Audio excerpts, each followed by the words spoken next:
તારીખ 26 થી 28 ગુજરાતમાં ગાજવીજ સાથે તોફાની માવઠાની ચેતવણી જારી। સૌરાષ્ટ્ર માટે હાલ ચેતવણી નથી, પરંતુ અસર થવાની શક્યતા। ઉત્તર પ્રદેશના પીલીભીતમાં 3 ખાલિસ્તાની આતંકીના એન્કાઉન્ટર, હથિયારો જપ્ત। ગૃહ વિભાગે 5 MLA સાથે 30 લોકોની સુરક્ષા પાછી ખેંચી લીધી। બ્રિટનનું ઇસ્લામીકરણ, 40 વર્ષમાં શરિયા કોર્ટોમાં 80% વધારો થયો। અહેવાલ: બ્રિટિશ શીખોના બહાને બ્રિટન ખાલિસ્તાનીઓનું રક્ષણ કરશે। આજે રાષ્ટ્રીય ગ્રાહક અધિકાર દિવસ। ગુજરાતની વિવિધ ગ્રાહક કોર્ટોમાં 38,000થી વધુ ફરિયાદો પડતર। ગુજરાત સરકારે નિયમોમાં મહત્વના ફેરફાર કર્યા। ધોરણ 11 સાયન્સ કોઈપણ ગ્રુપ સાથે પાસ કર્યા બાદ ધોરણ 12માં બદલી શકાશે। સોમનાથ તીર્થ ક્ષેત્રમાં આવાસ બુકિંગની વેબસાઇટના નામે છેતરાતા અનેક યાત્રિકો। બિટકોઇનમાં હવે તેજીના વળતા પાણી, $96,000ની સપાટી ગુમાવી દીધી।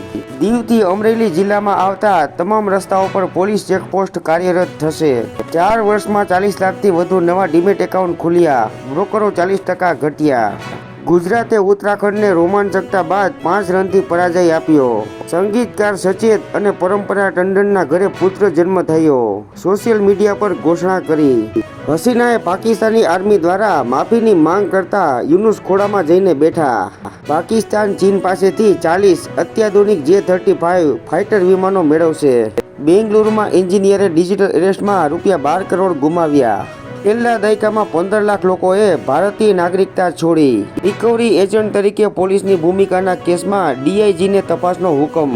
ગુજરાતમાં 17 દિવસમાં 6 ભૂકંપો, કચ્છ સરહદ પાસે 3.7નો ધરતીકંપ।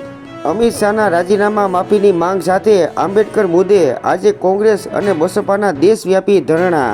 ₹6,000 કરોડના બજેટ કૌભાંડના મુખ્ય સૂત્રધાર ભૂપેન્દ્રસિંહ ઝાલાને આગોતરા જામીન આપવા હાઈકોર્ટની પણ સ્પષ્ટ ના। દિલ્હી હાઈકોર્ટે પૂજા ખેડકરના આગોતરા જામીન નકાર્યા। કર્મચારી રાજ્ય વીમા નિગમ દ્વારા ગુજરાતમાં મેડિકલ કોલેજ ખોલાશે। ઝઘડિયા GIDCની શ્રમજીવી વસાહતમાં બનેલી ઘટના, નો ભોગ બનેલી 10 વર્ષની માસૂમ બાળકી મોત સામેનો જંગ હારી ગઈ। ભાવનગરમાં PGVCLમાં જુનિયર આસિસ્ટન્ટની ખાતાકીય પરીક્ષા લેવા માટે સર્ક્યુલર બહાર પડાયો। ગુજરાતમાં 4,375 પોક્સો કેસ હજુ પણ ચુકાદાની રાહમાં। અમદાવાદ એરપોર્ટ પર થતી દાણચોરી ડ્રગ્સની હેરાફેરી રોકવા 1,000 પ્રવાસીનું ડોઝિયર તૈયાર। હવે ધોરણ 5 અને 8માં નાપાસ થયેલા વિદ્યાર્થીઓને પ્રમોટ નહીં કરાય। અમદાવાદમાંથી 13 વહીવટદારોની બદલીનો મામલો, જેમાંથી 3 વહીવટદારોએ બદલી મુદ્દે હાઈકોર્ટમાં કરેલી પિટિશન પાછી ખેંચી। અધિકારી સરખો જવાબ નહીં આપે તો અરજદારના ફીડબેક સાથે કાર્યવાહી।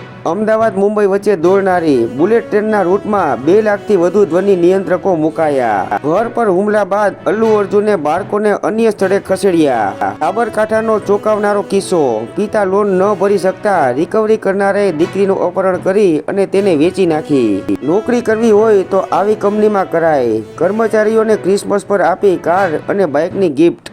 હિમાચલમાં ભારે હિમવર્ષા। કોઈ પણ દેશનો વિકાસ તેના યુવાનોના શ્રમ શક્તિ અને નેતૃત્વને કારણે થાય છે, નરેન્દ્રભાઈ મોદી।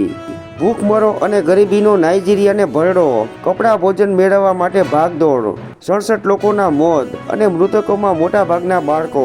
દાવોસમાં અનેક રાજ્યોના મુખ્યમંત્રીઓ અને 100 ભારતીય કંપનીઓના CEO ભેગા થશે।